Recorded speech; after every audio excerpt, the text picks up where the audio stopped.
This is pretty straightforward.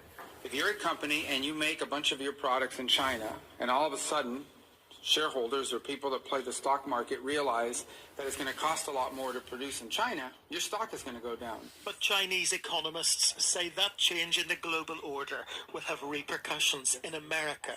Do you expect China to now pivot its economy away from the United States? Yes, I think it's just inevitable. Yeah, it is not that China is very keen to pivot its economy away from the U.S. Yeah, but it has no other options. China needs to rely more on its domestic economy, and rely probably more on other countries, non-U.S. countries.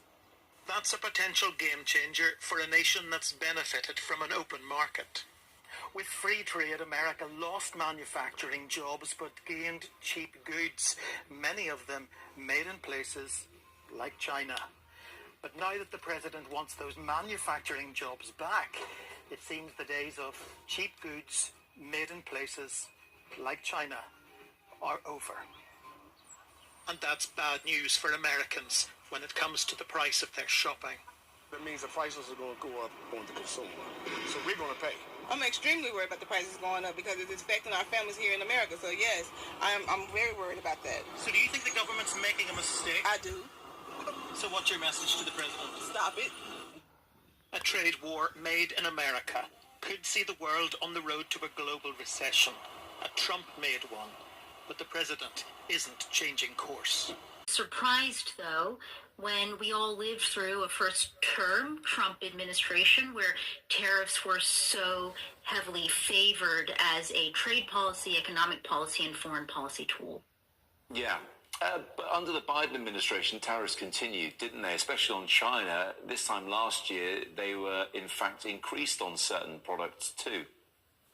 That's correct. As part of the Biden administration's approach, we saw that tariffs have a role to play, in particular when you're trying to level the playing field in a very distorted trade relationship like the bilateral U.S.-China trade relationship.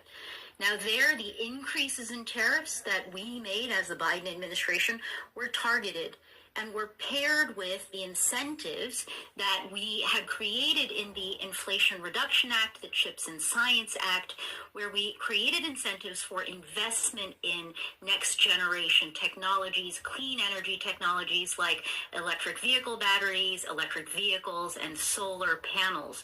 So the Biden administration did recognize that there is a role for tariffs to play in today's economy and world economy. The